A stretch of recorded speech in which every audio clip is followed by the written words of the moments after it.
The rope had already bitten into her wrists by the time Sylvie Ashcombe leaned in close, her fair hair catching the cold glow of the empty warehouse, and murmured in a voice soft as silk, "Before you go, do you have one last wish?" Della Hayworth couldn't answer. A young woman barely into her 20s, a private cook who'd spent every dawn brewing coffee for a man the whole city feared, she now lay bound on the cold concrete of the harbor, her throat raw, her body drained after 6 days without light. Nobody knew she was there. Not the police, who never dared touch anything tied to the Kellerman family. Not the younger brother waiting at home with a tin box full of coins he'd been saving for a surprise he hadn't gotten the chance to give her. And not August Kellerman himself, the man with steel-gray eyes and a scar running along his jaw. The man who ruled the harbor with an iron hand, yet had never once turned that hand against a woman, who at that very moment was tearing the whole city apart searching for a maid he hadn't even let himself notice. For 6 days the world had searched and turned up nothing, only false trails and doors locked tight, but in just a few seconds a door was going to swing open. And every buried lie, every jealous silence, every secret hidden behind a flawless smile was about to come spilling into the light, because the woman who'd just whispered that gentle question was the fiancée of the most dangerous man in Baltimore, and she was the only one who knew exactly where Della had been all along. If this story touches your heart even a little, do us a kindness and tap that like button. Share it with someone who's ever felt invisible in their own life, and subscribe so you never miss a story like this one. Now let's go back to where it all began, to a quiet morning long before that warehouse door ever opened. Long before there was that rope and that cold, desolate warehouse. Every day in Della Hayworth's life began in darkness, while the entire city still lay asleep and the eastern sky had only just begun to reveal a faint gray line. She woke without the help of an alarm clock, because her body had long since grown accustomed to those hours, so accustomed that her eyes simply opened on their own amid the stillness of the small apartment tucked deep within the aging working-class district. It held only 2 cramped rooms, walls mottled with damp stains she had meant to paint over countless times but had never been able to afford, and a single window overlooking a narrow alley where the weak yellow glow of a street lamp spilled in each night. The first thing she always did was tiptoe past Toby's bed, careful not to wake him, then gently pull the thin blanket back into place over the shoulders of her little brother, who slept with a face so peaceful it seemed almost untouched by the hardships surrounding them. Della stood there for a moment, watching him with the eyes of a sister who had taken the place of both mother and father, caring for that small, precious life through all the years behind them, and then she gave a quiet smile before slipping silently into the tiny kitchen. There, beneath the dim light, she prepared Toby's breakfast with the same care one might reserve for an honored guest, slicing the bread evenly, warming a little porridge, and placing beside it a hurried note written in her neat, rounded hand, reminding him to finish everything and to lock the door carefully when the kind neighbor came to collect him. She never allowed him to wake in an empty home with nothing warm waiting for him, even though she herself was the one who so often left before the sky had begun to brighten. Pulling on her threadbare winter coat, the one she had patched more times than she could remember, Della stepped outside and disappeared into the biting chill of early morning, walking the long distance to the familiar bus stop where she was always among the first few passengers aboard the earliest route. On the hard seat that swayed with every turn, she rested her head against the cold glass and watched the city slowly pass.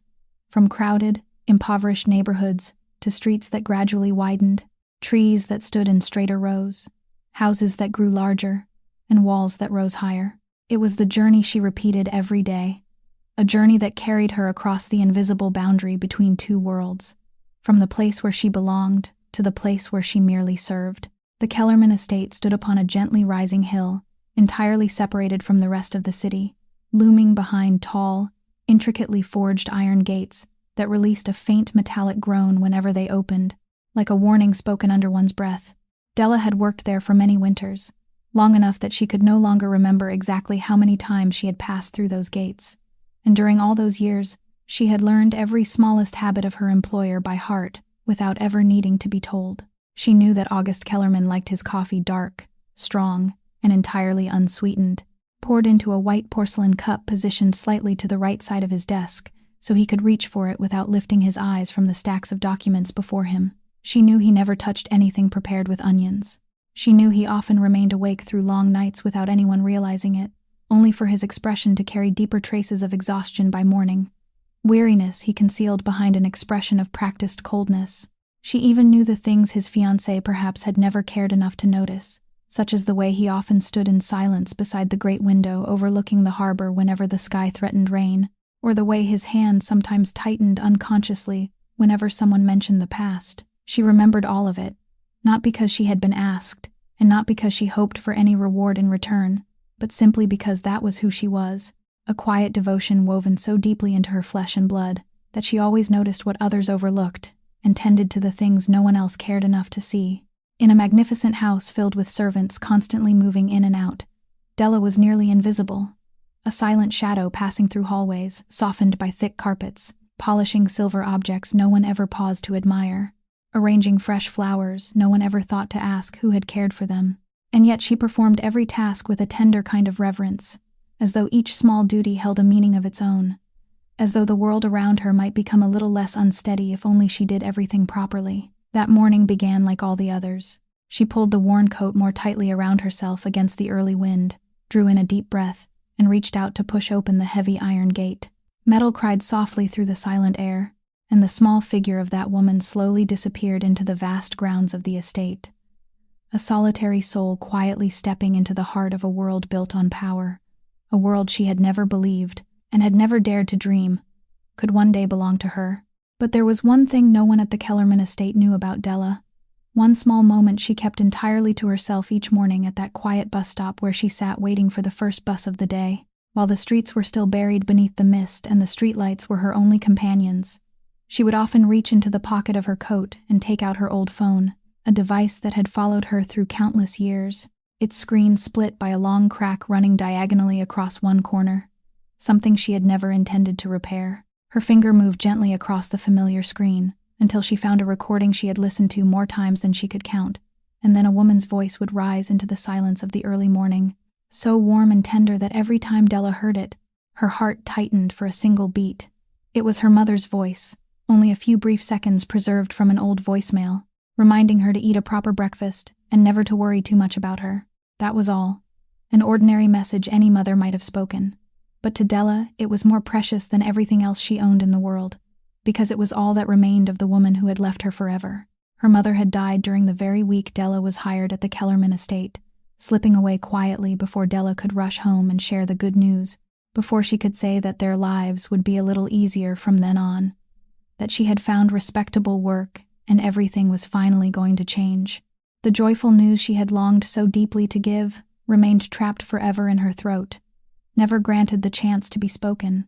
and perhaps that was why she could never bring herself to erase the recording, even though she knew that every time she listened, the old wound opened and bled again,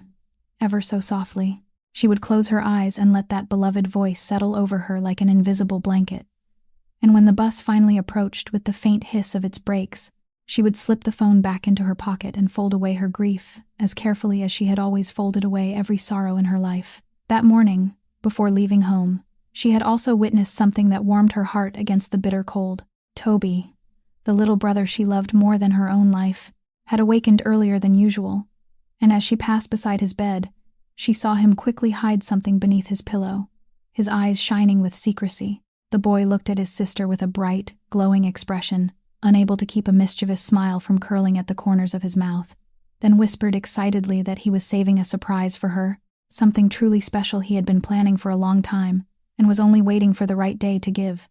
Della laughed softly, bent down, and gently smoothed his tousled hair, asking what he was hiding that could possibly be so mysterious, but Toby shook his head fiercely and pressed his lips together, as though he were guarding the most precious treasure in the world, telling her that a secret had to remain a secret and that she would simply have to wait and see. Beneath that pillow was a battered little metal box where the boy had quietly stored every stray coin he could gather, saving them little by little with all the patience and love of an innocent heart,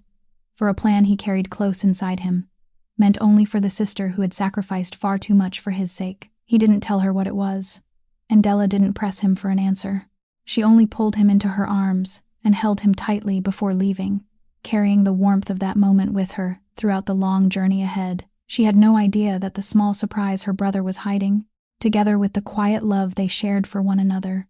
would become one of the things that kept her tethered to life through the darkest days yet to come. While Della moved quietly through the halls of the estate with a devotion no one ever seemed to notice, across the city, where the harbor stretched beneath the gray morning sky, The man she served each day stood in the middle of an entirely different world, a world in which his name carried the weight of lead and the coldness of steel. August Kellerman stood on the dock, with both hands tucked into the pockets of his dark coat, his stern gaze fixed on the murky water rippling beneath the early wind, and around him rested a strange silence, the kind of silence only those who truly held power could create, simply by being present. Everyone who worked along that harbor, from the laborers unloading cargo to the men guarding the warehouses, knew exactly who he was, and every one of them lowered their heads as they hurried past, not daring to meet his eyes for more than a moment, because there was a weight in August's gaze that seemed to press a person downward, a calm, measured coldness more frightening than any threat spoken aloud. The Kellerman family had controlled a vast stretch of the harbor and the city's most vital transportation routes since the days when his father was still alive, and when that power passed into August's hands, it didn't weaken. On the contrary, it grew even stronger, tightened by a hand so composed it was almost terrifying. People told stories about him in whispers behind closed doors, saying that a single faint crease between his brows could bring an entire deal crashing down, that one quietly spoken sentence from him could silence even the most reckless men, and that no one had ever betrayed him and remained comfortably settled in the city for even one more day. That morning, one of the men under his command had made a mistake, allowing an important shipment to be lost through his own greed and carelessness, and now he stood before August with a pale face and hands that trembled beyond his control. August didn't raise his voice. He didn't lash out or show anger. He simply turned and looked at the man with a gaze as still and flat as a frozen lake, and in that moment the entire harbor seemed to hold its breath, even the sound of waves striking the hulls of the ship seeming to fade. He walked closer and stopped at just enough distance for the man to feel the full weight of his presence, then spoke in a deep, unhurried voice, saying that once trust was lost, no amount of money could ever buy it back, and that in this place, a person was permitted to make a mistake only once. Those few softly spoken words were all it took. There was no shouting, yet the man collapsed to his knees, stammering as he begged for mercy, sweat breaking across his forehead despite the bitter cold, because everyone understood that behind August Kellerman's calm restraint stood a force no one wished to challenge. And yet, within the brutal underground world governed by his merciless rules, August carried one strange principle that even those closest to him could never fully understand, a single boundary he had never crossed, and never would, no matter what happened. His hands had forced countless stubborn men into submission, and his name spread fear through every corner of the city, but not once in his life had he allowed those hands to strike a woman or a child. That part of him was untouchable, a line drawn by something buried deeper than reason itself, and whenever someone carelessly wandered too close to that subject, something difficult to name flickered across his cold face, a silent darkness passing through his gray eyes before being quickly hidden again. No one knew why a man capable of such ruthlessness toward his enemies could become utterly gentle in the presence of the weak and defenseless. No one dared ask, and he never offered an explanation, leaving that principle to hang around him like an ancient curse no one could decipher. And it was precisely that hidden part of August Kellerman, the human part he concealed so carefully beneath a shell of ice, that would slowly be revealed by a small woman he had never truly taken the time to notice, a maid who quietly placed a cup of black coffee on his desk every morning. That inviolable principle hadn't come into being without a reason. Its roots reached deep into a wound that had followed August throughout his entire life, a wound so old that it had become part of who he was, silent and enduring like the scar running along his jaw. Many years earlier, when August had still been a thin little boy with gray eyes far too sorrowful for his age, he had a mother, the only gentle woman life had ever given him, a kind-hearted woman of modest means, who had never harmed anyone and possessed nothing in this world except the boundless love she held for her little son. She had tried to raise him within the brutal criminal world his father had entered, a world with no room for weakness and no mercy for those without power or protection. Then that merciless world crushed her. It trampled that gentle woman without pity, turning her into the price paid for feuds and grudges that had never belonged to her, leaving a helpless boy rooted to the ground as he watched the person he loved most being taken from him, unable to do anything at all. That boy had been too young to protect his mother,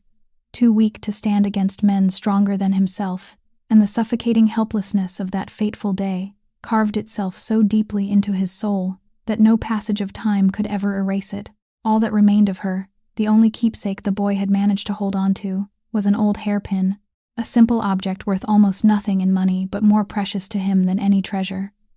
Something August had kept through all the years, as though he were preserving the very soul of his departed mother. It was from that pain that he drew the line he would never allow himself to cross. No matter how feared he became, no matter how many bitter conflicts stained his hands, he would never become the kind of man who had destroyed his mother. He would never raise his hand against a woman or any vulnerable soul. Perhaps it was because he carried such a wound within him that August was so often tormented by nightmares.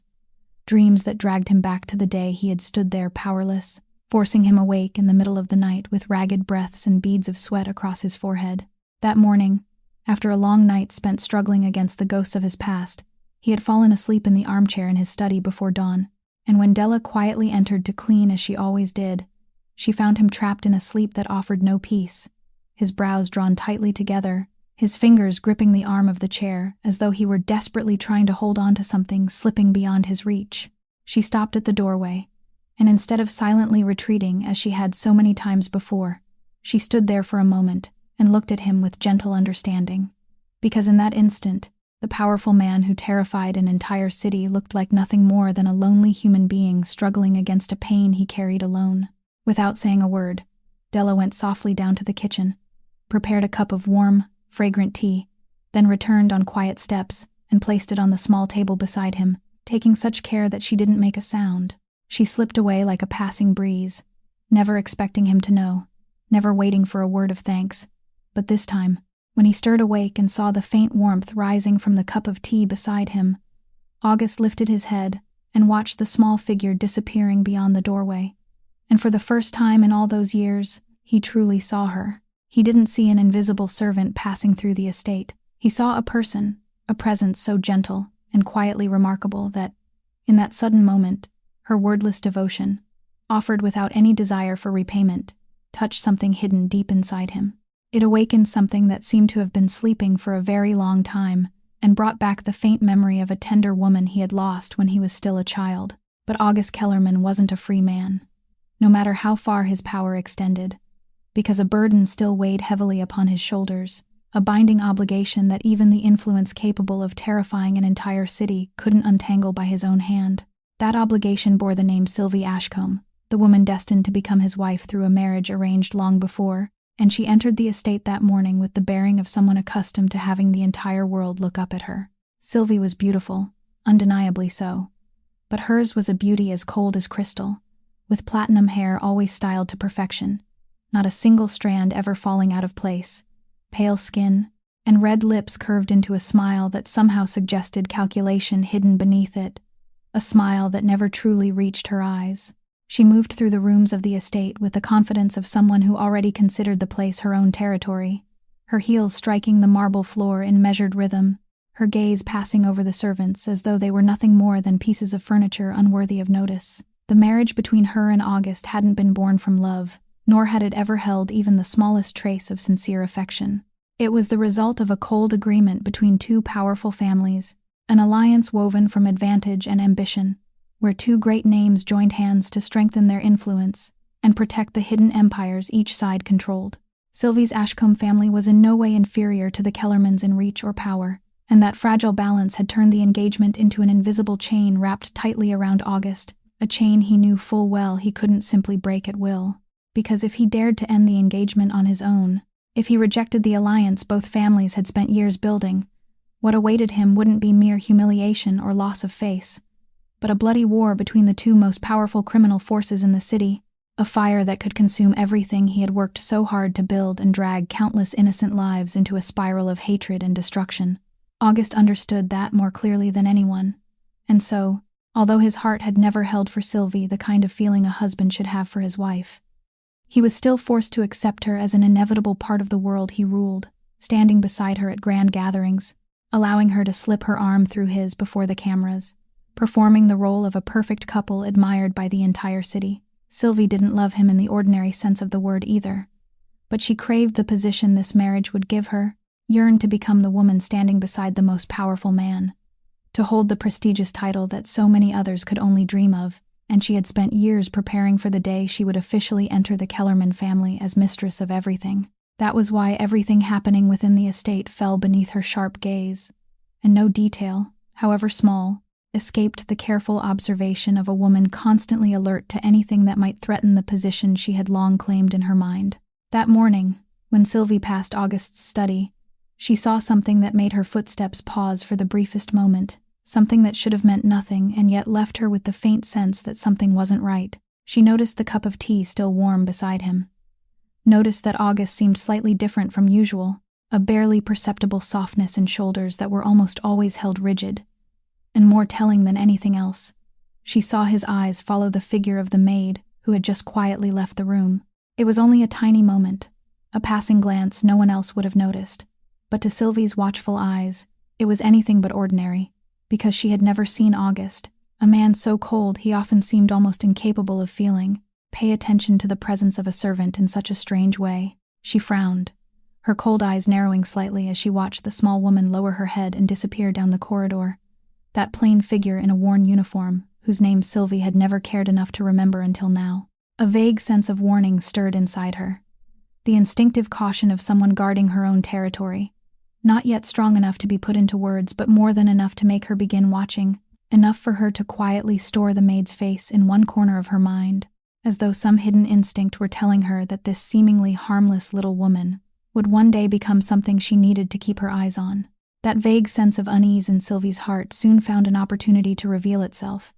and it happened one evening when the Kellerman estate opened its doors to receive a gathering of important guests, people of privilege whose every word and gesture carried weight in the world this family ruled. That night, crystal chandeliers cast their brilliant light across the grand hall. Graceful music mingled with the delicate clinking of glasses and polished conversation, while Della moved quietly through the crowd in her neatly pressed uniform, carrying a serving tray with the care and poise of someone who had mastered every smallest detail of her work. Sylvie stood at the center of the gathering, radiant in an expensive gown and a smile perfected with great care, yet every so often her eyes drifted toward the small maid with a cold and unreadable glint. Then, just as Della passed with a tray of wine, Sylvie leaned slightly in a movement, calculated down to the last inch, and deliberately thrust out her elbow, causing the glass in Della's hand to sway. The deep red wine spilled across the gleaming floor and splashed onto the magnificent hem of Sylvie's own dress. In an instant, the entire room seemed to fall silent. Every eye turned toward them, and Sylvie immediately arranged her face into an expression of shock mixed with anger, raising her voice as she accused the clumsy little servant of ruining an invaluable gown, saying that the girl had no sense at all and simply wandered blindly among distinguished guests. Della froze, her hands beginning to tremble. She knew perfectly well that she hadn't caused the accident. She understood exactly what had truly happened. But beneath the searching gaze of so many powerful people, and before the untouchable status of the woman standing in front of her, she couldn't force a single word of defense from her throat. Sylvie pointed toward the spreading stain of wine on the floor, her voice sweet yet cold, and ordered Della to kneel down and clean it immediately so the guests' shoes wouldn't be soiled any further. She gave the command with complete ease, as though it were the most natural thing in the world. Surrounded by dozens of eyes looking down upon her, Della pressed her lips tightly together and slowly lowered herself onto the cold stone floor. She bowed her head and silently wiped away each streak of red wine, her hair falling forward to hide the face burning with humiliation, her slender shoulders tightening beneath the weight of an insult she had no choice but to swallow whole. She didn't cry. She didn't resist. She didn't lift her head. She simply endured in silence, just as she had always endured every injustice life had placed before her, because she knew she had no right to speak, knew that her voice carried no weight in this world of luxury where she existed only as a shadow meant to serve. When the wine had been wiped away, and the guests returned to their sun-finished conversations, Della quietly rose, bowed, and apologized once more for a mistake she hadn't made, then withdrew from the room with steps so calm that no one could see something breaking apart inside her. She walked straight toward a hidden corner at the far end of the corridor, a place the light couldn't reach, and no one visited at that hour, and only when she was certain no one could see her did she allow herself to lean against the cold wall. The tears she had restrained throughout the evening finally slipped silently down her cheeks. She raised both hands and pressed them tightly over her mouth to keep the sobs from escaping, her shoulders trembling in silence as she wept alone in the darkness for every humiliation, every exhaustion, and every loneliness she had never allowed anyone to witness. But she didn't permit herself to remain weak for long, because there was her little brother waiting for her at home, an entire life still depending upon her strength. After only a few minutes, Della hurriedly wiped the tears from her face, drew in a deep breath to steady herself, then stepped toward a nearby faucet and splashed cold water over her skin, washing away every visible trace of hurt. She caught a faint glimpse of herself in the clouded mirror, straightened the folds of her apron, and then, like a small miracle born from resilience, placed her familiar, gentle smile back upon her lips and returned to her duties as though nothing had happened, carrying within her chest a heart that had quietly begun to crack while no one around her knew. A few days after that humiliating night, while Della continued quietly fulfilling her duties as though nothing had happened, something unexpected came to her, something whose deeper meaning she wouldn't fully understand until much later. That morning, August summoned her to his study, and when she entered with her hands clasped tightly before her and the familiar hesitation in her manner, he didn't look at her with his usual coldness. Instead, he remained silent for a long moment, as though weighing something of great importance. Then he slowly opened a drawer and took out a small object carefully wrapped in a piece of velvet, faded by the passing years. And when he unfolded the cloth, Della saw an old hairpin resting before her, simple in appearance, yet carrying an indescribable sense of preciousness, something whose value clearly reached far beyond its modest exterior, judging only by the tenderness with which he held it. August placed the antique hair ornament carefully in her palm, and in a deep, rough voice that rarely revealed emotion, he told her that he wanted her not only to polish it until it shone again, but also to keep it safe for him for a few days, hidden somewhere secure until he needed it. Della stared in confusion at the treasured object in her hand, then looked up at him and softly asked whether he wished to find a safer place to store it, because she was only a servant and didn't dare accept responsibility for something so important. But August merely shook his head, his gray eyes softening for the briefest moment, and answered that he trusted her, that in this house, she was the only person to whom he could entrust something so precious. She didn't understand why he had chosen her, nor did she fully grasp the weight of his words. She only heard the rare sincerity in his voice and quietly nodded, closing her hand around the hairpin as though she were holding the trust that,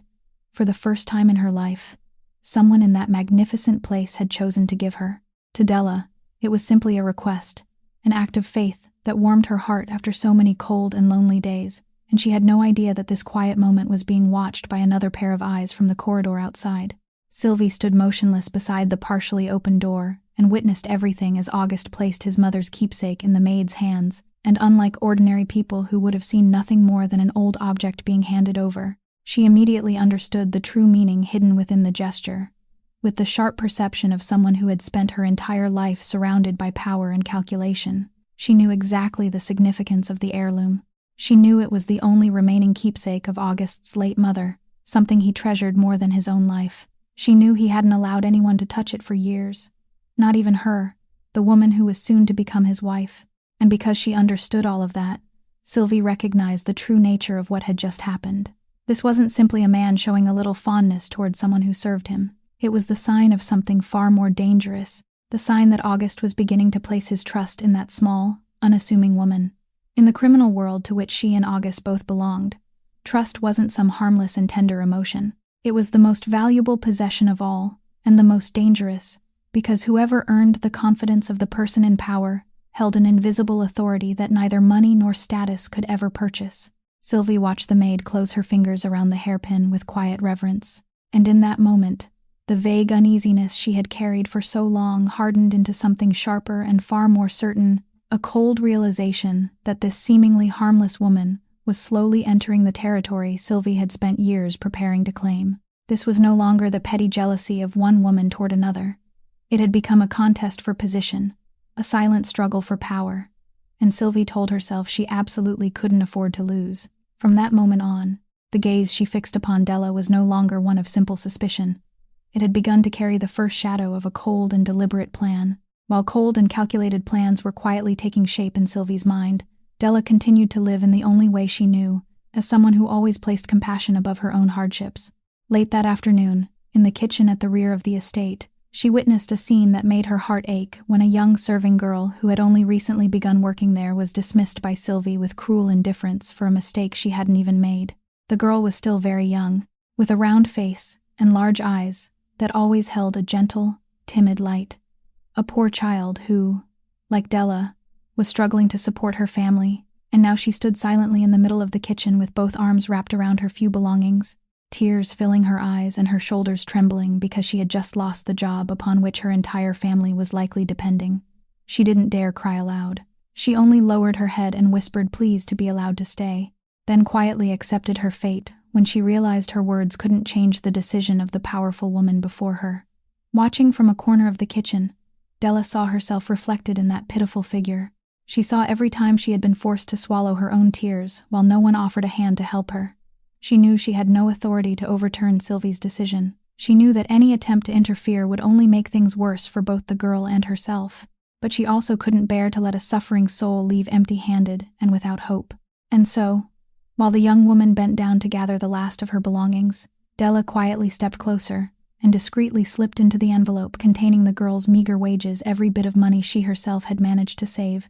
the money she had intended to use for Toby's medicine, money she had gathered only by denying herself one small necessity after another. She did it silently, without allowing the girl to notice, without saying a single word, without waiting for thanks or even a grateful glance, because to Della, true kindness was something given quietly, something that didn't need to be witnessed in order to have meaning. She merely gave the girl's hand a gentle squeeze, a wordless gesture of comfort, then turned away and returned to her work, allowing the young woman to walk beyond the estate gates without ever realizing that the thin envelope in her hands contained the entire heart of a stranger. Only much later, when she opened it and saw a sum far greater than anything she was owed,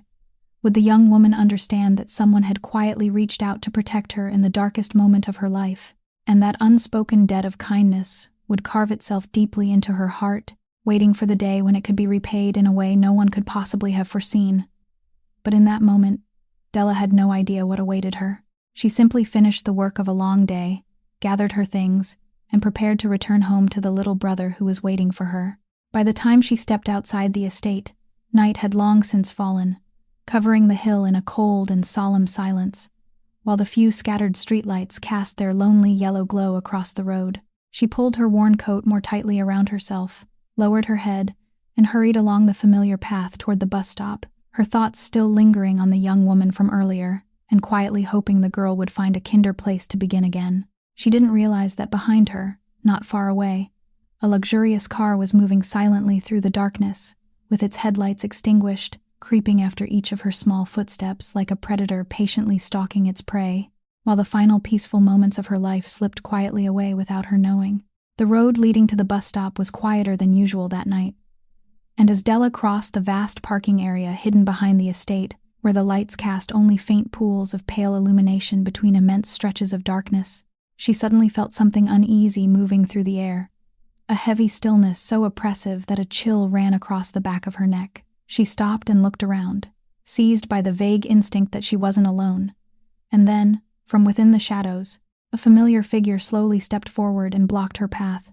her immaculately styled hair glinting beneath the cold glow of a street lamp. Sylvie stood there with a terrifying composure, a slight smile resting at the corner of her mouth without ever reaching the eyes fixed steadily upon Della, and in a voice both sweet and icy, she said that the two of them needed to have a little conversation, that the time had come to settle certain matters that had remained unfinished for far too long. Della froze, her heart pounding inside her chest, and politely replied that it was already late and she needed to go home, her voice struggling to remain calm, even as the hand gripping the strap of her bag began to tremble beneath the instinctive fear rising within her. But Sylvie had no intention of allowing her to leave. She stepped closer, her sharp gaze locking onto the maid, and when she spoke again, none of the false sweetness remained in her voice. In its place was an unmistakable threat as she lowered her tone and asked who Della thought she was to allow August to entrust her with something that should never have belonged in the hands of a servant like her. Della stared at her in shock, beginning to understand that this was about the hairpin, about the trust August had placed in her, and she hurriedly explained that she had never desired anything, that she had only carried out the duty given to her, and would willingly return everything if that was what Sylvie wanted. But those sincere words seemed unable to reach the woman standing before her. Feeling the danger closing in around her, Della tried to slip past and leave, but Sylvie quickly seized her arm and held her back, and the confrontation that had seemed intended as nothing more than a warning suddenly spun beyond the control of both women, turning into a struggle in the darkness, as Della fought in panic to break free, while Sylvie desperately tightened her grip. In the confusion, Another figure emerged from the shadows behind them. A powerful man Sylvie had secretly arranged to be there on that fateful night. And within seconds, Della was overpowered. A cloth soaked in a sharp, bitter-smelling substance was pressed tightly over her nose, causing everything around her to spin and blur. She struggled in desperation, her eyes wide with terror as Sylvie's cold face slowly faded before her, while every sound grew distant, as though drifting toward her from some vague and unreachable place. Then darkness swallowed her whole, dragging her down into a black and bottomless emptiness. As her consciousness slipped away, her limp body was silently carried into the waiting car, and the vehicle rolled into the night, leaving the estate behind, leaving the city lights behind, traveling through roads that became increasingly deserted as it moved toward the old harbor at the edge of the city. They took her to an abandoned warehouse belonging to a facility that had been liquidated long ago, a property that no longer appeared under the Ashcombe family name in any official record, a forgotten place hidden behind rows of rusting storage buildings and roads no one used anymore, chosen by Sylvie with deliberate care precisely because of its isolation and invisibility. In that dark and freezing place, completely cut off from the outside world, Della was imprisoned without anyone knowing, without a single trace left behind, and the heavy warehouse door closed behind her with a dry, hollow sound that echoed through the empty night, sealing that small woman inside the darkness with her unbearable loneliness and terror, and beginning the long, endless days of suffering she would soon be forced to endure alone. The following morning, as dawn once again brushed the eastern sky with rose-colored light,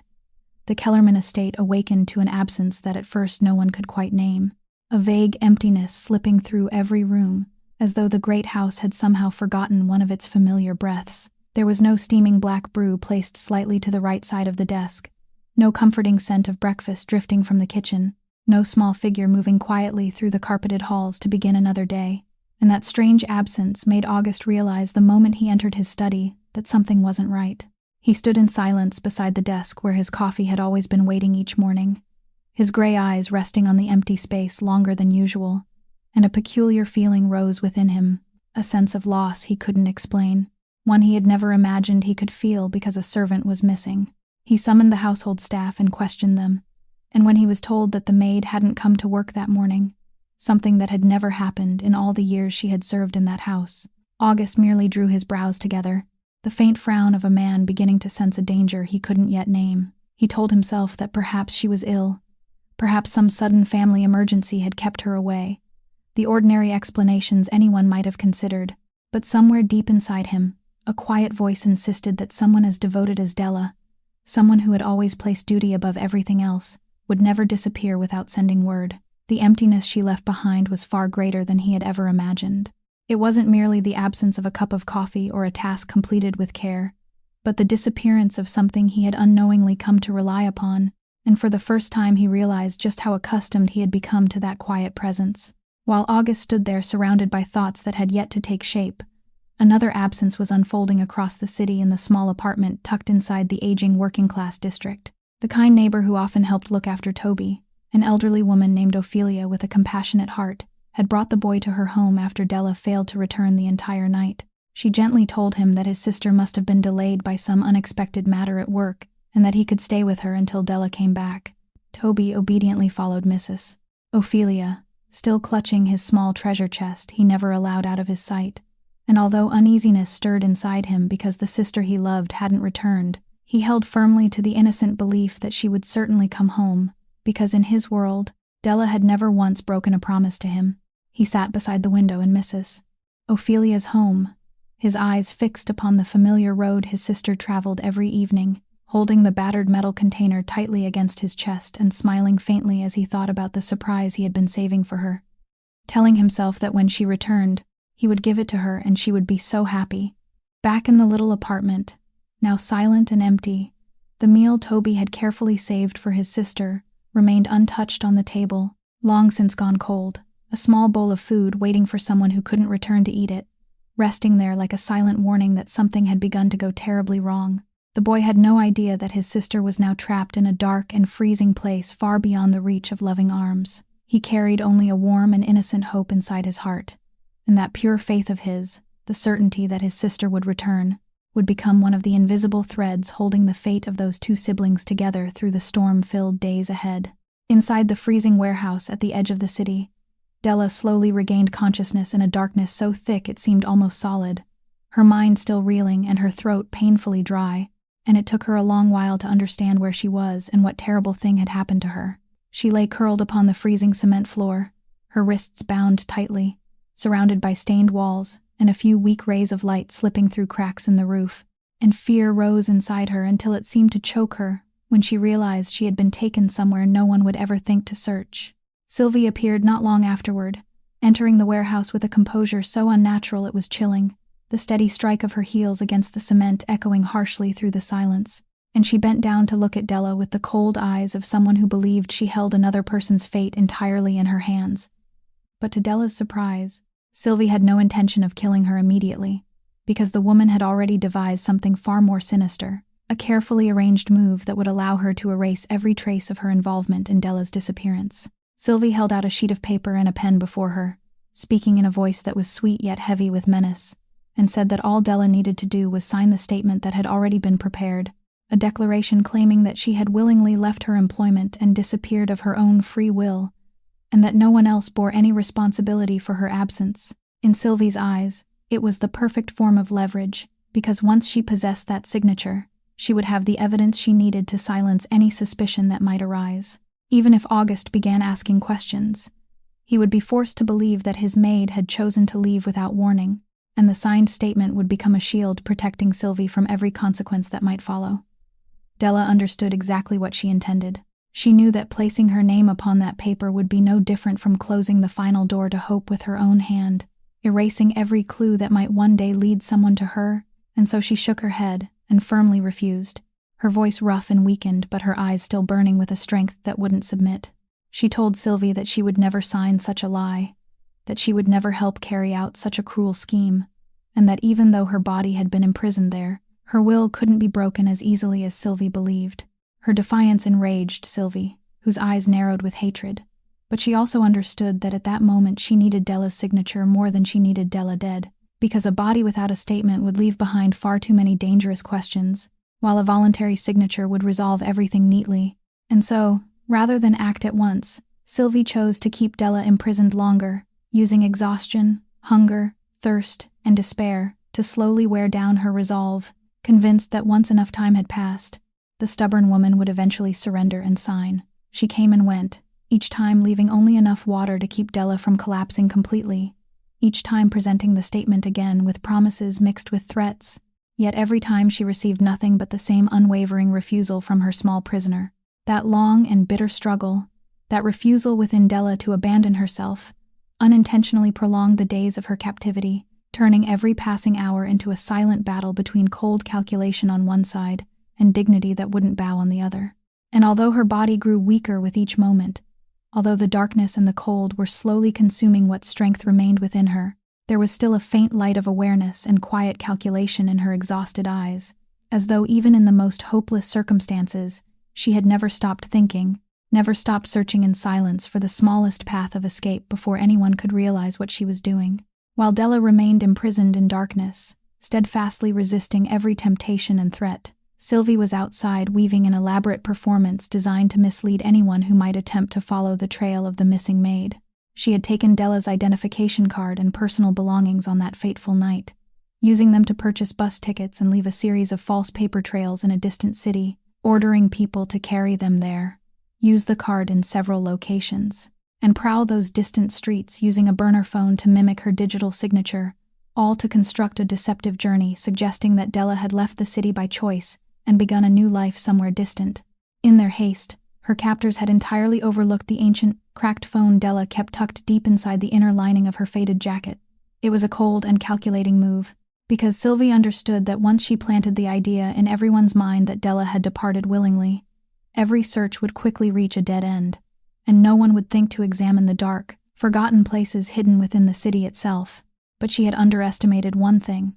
August Kellerman wasn't a man easily convinced by appearances, and when the uneasiness inside him continued to grow instead of fading, he decided to do what no ordinary employer would ever do for someone who served in his household. He mobilized the entire underground network under his control, a network with eyes and ears in every corner of the city, a force even the police feared and could never hope to rival, and ordered it to pursue every clue, no matter how small, concerning the whereabouts of the woman who had vanished. He was no longer simply standing in silence with that strange emptiness inside him. He had begun a relentless search, commanding his men to comb through every street, question everyone who might have known something, inspect every route she could have taken, and direct the full weight of his fearsome organization toward finding a maid whom, by ordinary reasoning, he should never have cared about so deeply. That unusual determination made Sylvie more vigilant than ever, and to avoid revealing even the slightest weakness in her deception, she chose to remain beside him throughout the search, wearing the mask of a gentle woman deeply concerned for the fate of someone who worked in their home. She asked kindly about every new development, sighed with apparent sympathy whenever the news was disappointing,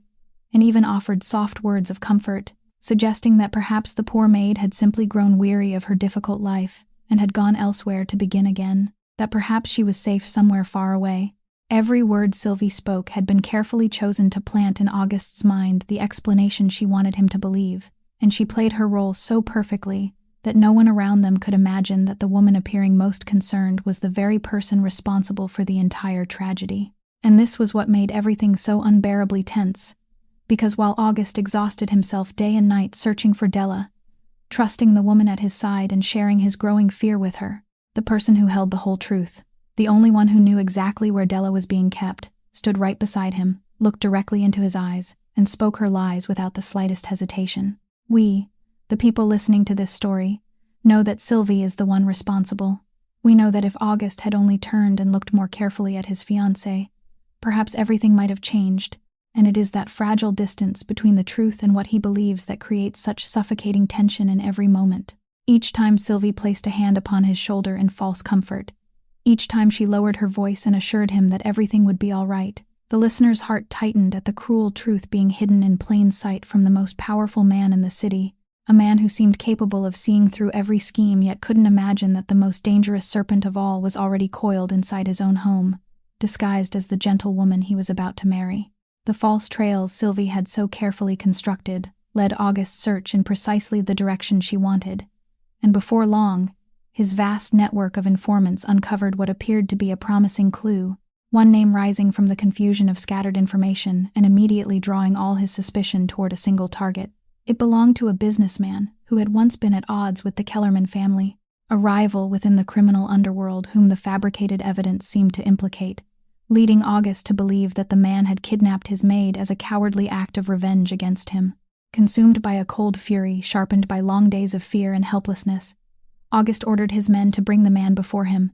forcing him into a dark corner, surrounded by his subordinates, while August stood facing him with an unforgiving look, now carrying a deadly threat that could make even the hardest men tremble. The man's face turned deathly pale. He collapsed to his knees and begged for mercy, swearing desperately that he knew nothing about the missing woman, that he had never taken part in anything of the kind. But his pleas seemed unable to reach August, who was trapped beneath the weight of his rage and his desperate need to find Della at any cost. August's hand tightened into a fist, and the entire room seemed to freeze beneath the unbearable tension. Everyone present held their breath, waiting for the moment their leader would punish the man they all believed responsible, and only another instant remained before an innocent life would be taken for a crime he hadn't committed. Yet at that very moment, something made August stop. A faint but persistent voice rising from somewhere deep within his mind, the sharpened instinct of a man who had spent his entire life surrounded by deception and betrayal, whispering that something about this wasn't right. He looked into the terrified eyes of the man kneeling at his feet and saw not the dishonesty of someone concealing guilt, but the raw and desperate fear of a man who had been falsely accused, and in that moment, his cold reason overcame the fury boiling within him. August suddenly realized that everything had unfolded too smoothly, that the clues leading to this man were far too obvious and far too convenient, as though someone had deliberately arranged them and placed them directly in his path, guiding him toward the exact conclusion they wanted him to reach. A true enemy wouldn't leave evidence so easily. They wouldn't display their guilt so openly, almost like an invitation, and it was the unnatural perfection of those clues that finally made him lower his hand and reconsider the entire situation from the beginning. He slowly stepped back and signaled for his men to release the innocent man, allowing him to stagger to his feet and flee while still trembling with terror, while August remained standing in the darkness, drawn into a new and deeply unsettling line of thought. If every trail outside the city was false, If someone had gone to such lengths to build an elaborate performance designed to mislead him, then the person behind it couldn't be some distant enemy. It had to be someone close enough to know his every move, someone who understood him well enough to construct such a precise trap. The thought sent a cold shiver down his spine, because for the first time since Della disappeared, his suspicion was no longer directed toward the world beyond his walls. It began turning inward, toward his own home, toward the people who stood beside him every day, and whom he had never once thought to question. He began reviewing every smallest detail of the past several days, every word, every gesture, every glance exchanged by those around him, and a vague uneasiness, growing clearer with each passing moment, began to take hold inside him, the feeling that the answer he had been searching for so desperately might have been in front of him all along, hidden behind a familiar face he had never considered. And although he still couldn't name the person responsible, although the final piece remained concealed behind a veil of uncertainty, August knew one thing with absolute certainty. He had been following the wrong path all this time, and now he had to examine everything again through entirely different eyes, beginning with the people closest to him. With his suspicious gaze now turned inward toward his own home, August began examining everything again with cold clarity, and as he retraced each detail, he suddenly remembered the written statement Sylvie had shown him several days earlier as a way of quieting the uneasiness growing inside him. It was the very paper Sylvie had finally forced Della to sign after long days of struggle, a declaration claiming that the maid had left willingly, and Sylvie had been compelled to present it to August as indisputable proof meant to silence every suspicion, because without it, his relentless search would never have stopped. She had been certain the document was flawless, certain it would bring everything to a clean and final end, and she handed it to him without the slightest thought that the statement itself concealed something she could never recognize. August lifted the paper, his piercing gaze moving slowly across every line, and at first everything appeared perfectly ordinary, each carefully written sentence stating that Della had departed of her own free will. But then his gaze stopped upon a subtle irregularity in her signature, a faint, trembling addition of the letters A4 woven into the tail of her name. To Sylvie, it had looked like nothing more than the unsteady scribbles of a terrified, exhausted woman. But to August, who knew every pier and warehouse along the coast by heart, those characters immediately stood for East Harbor, Pier 4. He understood at once that Della had not simply surrendered.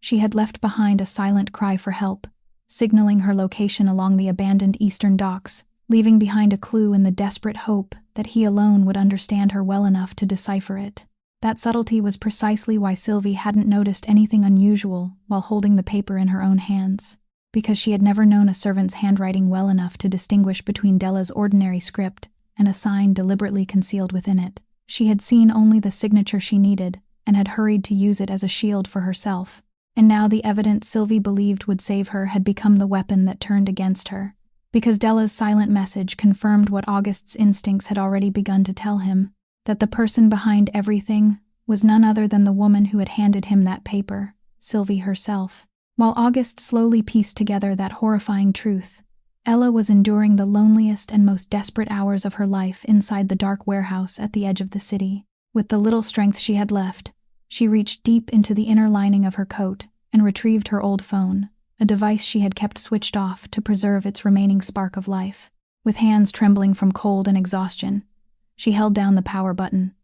The cracked screen flickered to life, showing a red icon with barely 1% battery remaining. Knowing these were its final seconds, she quickly opened her mother's last voicemail. In the freezing darkness, that warm voice sounded softly one last time before the screen went completely black forever, gently reminding her to eat a proper breakfast and never worry too much about her. Tears streamed down Della's dirt-stained cheeks as she pressed the phone against her chest, as though embracing the last remaining warmth of someone she loved.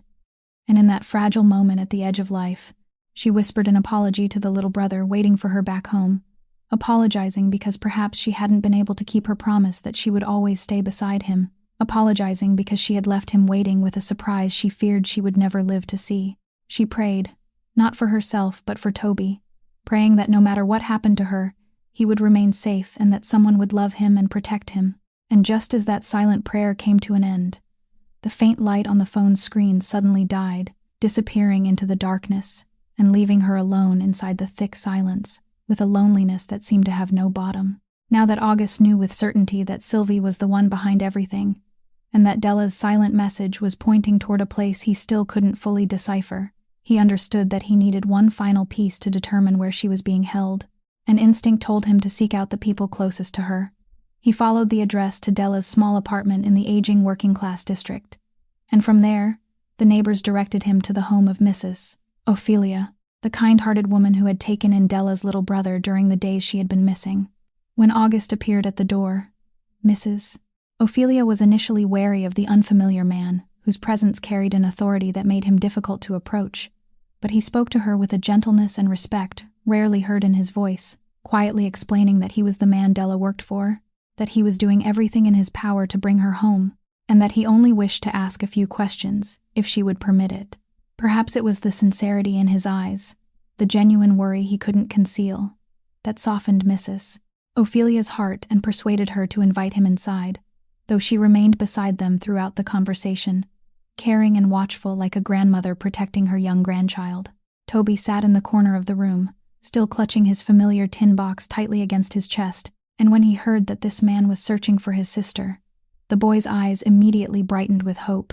as though all the longing he had held inside for so long had finally found a way to pour out. He wasn't afraid. Instead, he was eager to help, because there was only one desire in his young heart, that Della would come home soon, and August, with a patience and tenderness he perhaps hadn't even known he possessed, lowered himself until he was at eye level with the boy and spoke to him warmly, as though talking to a precious little friend. He asked Toby about his sister, about the stories the two of them often shared, and about the places Della had mentioned, and Toby, delighted to speak about the sister he loved more than anyone in the world, began telling him everything with the pure innocence of a child. He mentioned how Della used to point toward the abandoned cold storage warehouse at the far end of the East Harbor whenever they took the coastal bus, telling him it was where their late father had once worked. The instant those words left the child's lips, August went completely still. The emblem Della had traced in her handwriting now had an exact location.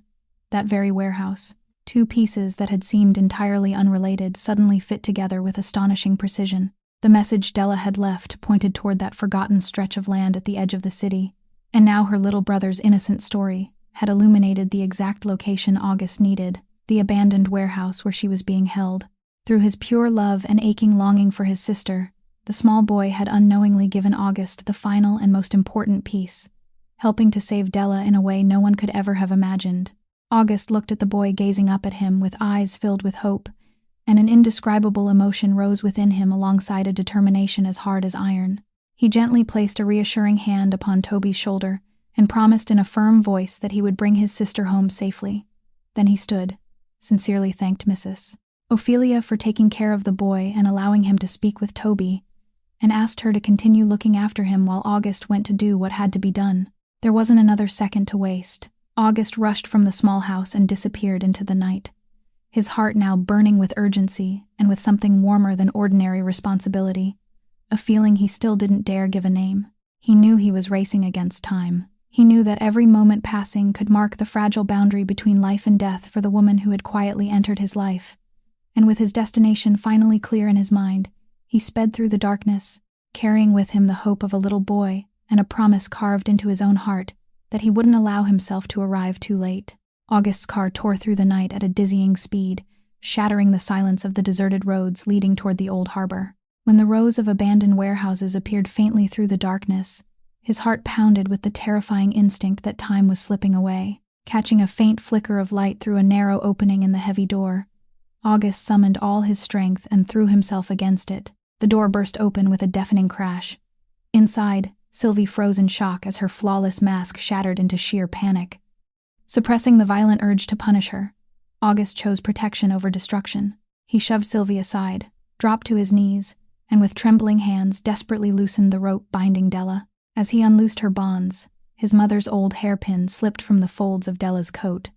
falling onto the freezing concrete floor with a quiet chime. August lifted Della's limp body into his arms, pressing his hand against her icy face and whispering words of reassurance. Though barely breathing, her chest still rose with a fragile sign of life. In the distance, sirens began to rise through the stillness, announcing that help was near. Realizing her game had truly come to an end, Sylvie's legs gave way, and she collapsed onto the cold cement floor, stripped of all her arrogance, staring lifelessly into the distance. stripped of all the authority and sharpness of the woman who had once believed she could manipulate the fate of others, reduced to nothing more than the broken shell of a soul consumed entirely by jealousy and ambition. As the lights from the rescue vehicles began sweeping brilliant flashes through the warehouse entrance,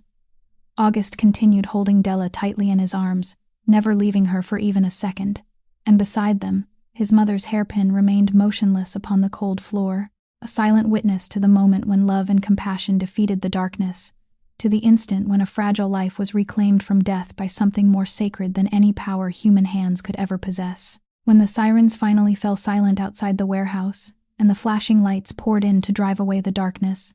August rose and stepped aside so the rescue workers could care for Della, while his gaze turned toward Sylvie, who remained motionless in the corner, and the coldness returned to his eyes. He understood that although every instinct within him longed to punish the person responsible for all this suffering with his own hands, the right and wisest path was to surrender her to the law along with all the evidence he had gathered. In doing so, he could bring Sylvie to justice openly and lawfully, while also avoiding the bloody prospect of war between the two families, because once her crimes were clearly exposed before the law, even the Ashcombe family would have no grounds to hold him responsible, and the fragile peace between them could remain intact. When Sylvie was led away, nothing remained of her usual pride, and in the final broken words that escaped her pale lips, the truth behind her real motives was finally revealed in full. Everything she had done had never come from love for August,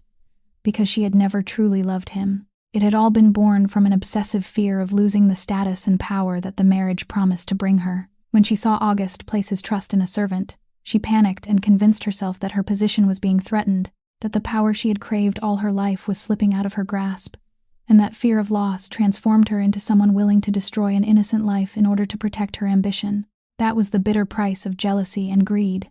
A costly lesson showing that when people allow fear and the hunger for power to control their hearts, what they eventually lose is everything they fought so desperately to keep. Yet the greatest miracle, the truth August only now fully understood, lay in the way this entire chain of events had begun, in the first link that had quietly set everything into motion. The first person to plant suspicion in his mind about Della's disappearance hadn't been one of his trusted men, but the young serving girl Sylvie had unjustly dismissed, the same girl Della had quietly helped with all the money she had saved without expecting anything in return. After leaving the estate and discovering the kindness of her silent benefactor, the young woman couldn't ignore the news that Della had suddenly disappeared. She found a way to meet August, bravely questioned what had happened, and expressed her deep concern that someone as devoted as Della could never simply vanish without a word of farewell. Her sincere words and desperate insistence planted the first seed of doubt in August's heart, urging him to begin paying attention and eventually setting the entire relentless search into motion, meaning that the first link in the chain had been there from the very beginning, even before the false trails misled him. Looking back upon the entire journey now, August recognized a truth that moved him deeply, that the nameless kindness Della had quietly planted at a moment when she wasn't thinking of herself had returned to save her when she needed it most. 3 links that had once seemed entirely separate, the gratitude of the young woman that began the search, the hidden message Della placed within the written statement that pointed him in the right direction, and finally the innocent story told by her little brother that revealed the exact location, had all joined together into an unbreakable thread of fate. And within that thread lay a profound truth through which life so quietly moves, that the seeds of kindness we plant in silence, even when we never ask for anything in return, may one day bloom and bear fruit to shelter us at the very moment we need them most. In the days that followed, Della was taken to the hospital and gradually recovered under devoted and attentive care. Although her body remained weak, life had returned to the eyes that had once seemed ready to close forever. Then one afternoon, as gentle sunlight slipped through the hospital window and spread across the white blanket, Mrs. Ophelia brought Toby to visit his sister, and the moment the boy saw her lying there, his eyes lit up with an overwhelming joy he couldn't contain. He rushed to the bedside, wrapped his small hands around hers, and called her name in a voice trembling with tears and happiness, while Della also began to cry as she gathered her little brother into her arms once more, feeling the familiar warmth she had once feared she would never touch again. The two siblings held each other tightly for what seemed like an endless moment, as though trying to make up for every day they had been apart, and with Toby in her arms, Della silently thanked fate for giving her the chance to return, to live, and to continue loving the small soul she treasured more than her own life. When the tears of reunion had finally begun to settle, Toby suddenly remembered something. and his face brightened as he reached into his coat pocket and took out the little tin box he had always clutched so carefully, the secret box he had never allowed anyone else to touch. He placed it on the white blanket beside his sister, his eyes shining with anticipation, and with hands trembling from excitement. He opened the lid to reveal the small coins he had patiently collected and saved little by little over many days and months. In a clear voice filled with pride, the boy told his sister that this was the surprise he had been planning for so long, that he had been saving the money to buy her a beautiful dress because he always saw her wearing the same old, worn coat and had noticed that she never owned anything lovely just for herself. He looked up at her with eyes overflowing with love, then softly added that he didn't need her to buy him anything at all. He only wanted her never to go far away again, only wanted her to remain beside him forever, just as she always had.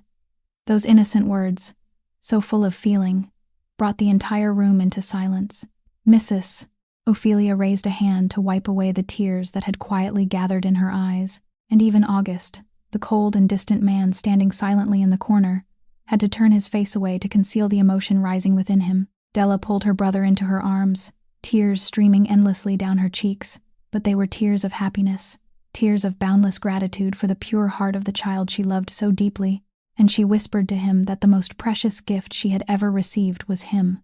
that as long as he was beside her, she already possessed the entire world. In that sacred moment, as she held the small tin box filled with her brother's love, Della felt an extraordinary warmth spreading through her heart,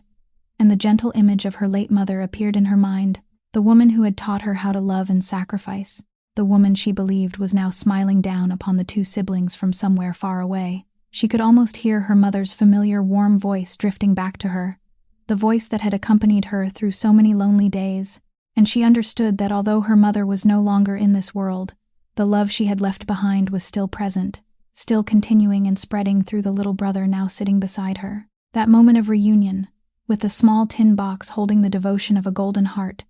brought the storm-filled days of their small family to an end with a healing warmth, reminding everyone who witnessed it that sometimes the most precious treasure in this world isn't gold, wealth, or power, but simply the blessing of being beside the people we love most. After Mrs. Ophelia took Toby home so the boy could rest following an afternoon filled with emotion,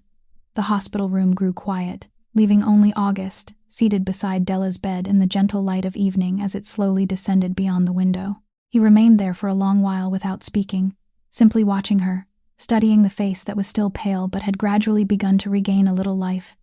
And within those gray eyes that had always been so cold, there now rested countless feelings he had never before allowed himself to reveal. At last, in a deep, rough voice touched by hesitation, a rare uncertainty in a man accustomed to giving orders and making firm decisions, he softly told her that there was something he needed to confess, something he should have recognized and spoken aloud long ago. He slowly explained that for all those years, his vast house had always been a cold and empty place, a home filled with power and wealth yet entirely without the warmth of a true family. And he had lived with that emptiness for so long that he believed he had grown accustomed to it, so long that he no longer even realized what was missing from his life. But then he continued, his voice trembling faintly, saying that her quiet presence, the small acts of care she had offered him each day, without ever expecting anything in return, had somehow warmed that house and his frozen heart without his even knowing when it happened. He admitted that he had been thoughtless, that he had taken her devotion for granted, and had never once truly stopped to see her for the person she was, never realizing that the one who had quietly given him the feeling of having a home was the small woman he had passed by every day without paying attention. What tormented him most, what had haunted him throughout the days she was missing, was the fact that he had nearly lost her forever before he had even understood how much she meant to him, nearly allowed her to disappear from his life without ever having the chance to speak even one honest word to her. He told her that the desperate days spent searching for her had taught him a lesson that an entire lifetime of power never had, that the most precious things in life were often the quietest ones, the things whose value we only recognized when we stood on the brink of losing them. This wasn't a hurried or impulsive declaration of love, nor was it a collection of beautiful words spoken in a moment of passing emotion. It was the profound awakening of a soul that had been hardened for far too long, the moment when a man dared for the first time to be honest with his own heart and with the woman before him. Della lay there, listening silently to every word he spoke, and although her body was still too weak to answer with long sentences, although her throat remained raw and painful after everything she had endured, Her eyes said all that her heart was feeling. Within those gentle brown eyes shone a deep emotion, a tender warmth, and something so fragile that she had never before dared to let herself hope for, and she only tightened her fingers softly around the hand holding hers, offering an answer that needed no words. That gentle squeeze, together with the emotion-filled gaze they shared in the quiet of the fading evening, expressed more than any promise ever could, marking the beginning of something new and warm taking root between two people who had once belonged to separate worlds, two lonely souls who had finally found in one another a place of refuge and a warmth with which they could begin healing the wounds of the past. 6 months had passed since that fateful night in the dark warehouse, and during that time, the lives of Della and her little brother had gradually changed in ways she had never before dared to imagine. With his characteristic quietness and discretion, August had secretly done many things for her small family without making a display of them or asking for any gratitude in return. He had quietly paid off the medical debt left behind by her mother's illness, the financial burden that had weighed upon Della's slender shoulders for so many years, the debt she had struggled to repay in small installments, with little hope of ever reaching the end. And when she learned what he had done, she could only stand in silence, overwhelmed by the depth of his kindness. He had also arranged for Toby to attend a good school, a place where the boy received care and every opportunity to grow, where he could play and learn in an environment their family could never previously have reached. And each day when Della saw the bright smile on her brother's face as he returned home from school, she silently thanked the man who had quietly kindled hope for the boy's future. But perhaps the greatest and most meaningful change had taken place within August himself, because after everything that had happened, he had begun slowly withdrawing from the violent and shadowed criminal world in which he had spent his entire life. He gradually relinquished his schemes for power, severed his darkest connections, and turned himself toward a different kind of life, one in which he could use his strength and influence to protect and build, rather than spread fear. It was his quiet way of making amends for the wrongs of his past, not through hollow words of regret, but through action, through genuine change in every choice he made. And with each passing day, he took another step along the path back toward the humanity that Della's love had awakened within him. One peaceful afternoon, when the final rays of sunlight bathed the world in gold, August went to the small garden behind the house, the garden Della often tended quietly whenever she had a little free time, where the flowers she had nurtured now swayed gently in the soft breeze. She stood there among the blossoms she loved, and when he approached her, he carried a familiar object carefully in his hand, the old hairpin, the sacred keepsake of his late mother that he had guarded throughout his entire life. He gently took Della's hand and placed the hairpin in her palm once more. But this time it wasn't a request for her to keep it safe only for a little while. It was something far deeper and far more permanent. In a warm, low voice filled with sincerity, he told her that throughout his life, he had always been a man who made others afraid, that he had lived in a world where people knew him only through fear and caution, and that no one had ever dared to trust him completely or come close to his frozen heart. But then he continued, his gray eyes looking deeply into hers with tenderness, saying that she was the first person in his life who had made him long to be trusted, long to become someone worthy of that trust, the first person who had made him want to become a better version of himself. The hairpin was no longer merely a keepsake from the past, or a symbol of fate. It had become the promise of a new beginning, the promise of a man willing to place all his trust and protection in the hands of the woman who had saved his soul. Della accepted the hairpin with tears shimmering in her eyes, and in that moment, surrounded by the fragrance of flowers and the gentle warmth of sunlight, two people who had carried deep and hidden wounds within them finally found in one another a peaceful shore upon which to rest. A love built not upon power or wealth, but upon compassion, sacrifice, and the sincere trust they had given each other through every storm of life. And so, after all the storms had passed, Della and her little brother finally found a true home, not a place of dazzling luxury, but somewhere filled with the warmth of love and protection, where the two siblings no longer had to carry the weight of the entire world upon their slender shoulders in silence. Toby went to school each day with a radiant smile, while Della, for the first time after so many years of hardship, was able to live a life in which she no longer had to hide her own tears, a life in which she was loved and cherished exactly as she had always deserved to be. Her story reminds us of a simple yet profound truth, that a person's dignity is never granted or determined by others, but lives within the kindness we choose to give even when no one is watching, within the goodness we preserve in our hearts through the darkest hours of our lives. Della had never demanded recognition from anyone, and had never expected to be repaid. She had simply chosen to live with kindness and to love with her whole heart.